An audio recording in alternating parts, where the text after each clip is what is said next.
To install a small paddle fan safely, you'll need a paddle fan, ceiling fan, electrical box support bracket, and toggle bolts if mounting into drywall. Firstly, disconnect power. Turn off the power to the circuit that supplies the ceiling box. Verify that the power is off using a non-contact voltage tester. Secondly, remove the existing light fixture. Disconnect the wires from the light fixture and remove the fixture from the ceiling box. Thirdly, install the ceiling fan support bracket.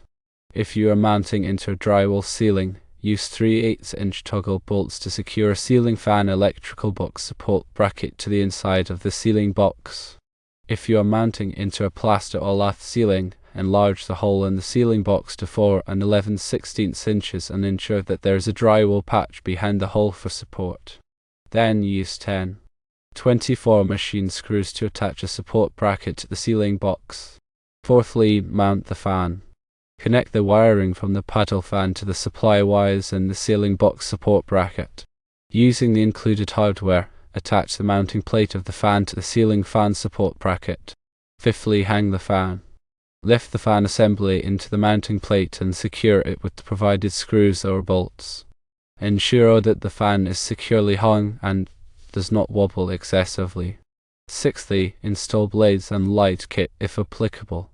Install the fan blades and any light kit according to the manufacturer's instructions.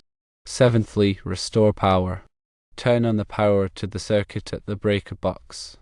Test the fan to ensure that it operates correctly. Some paddle fans come with a safety cable or chain.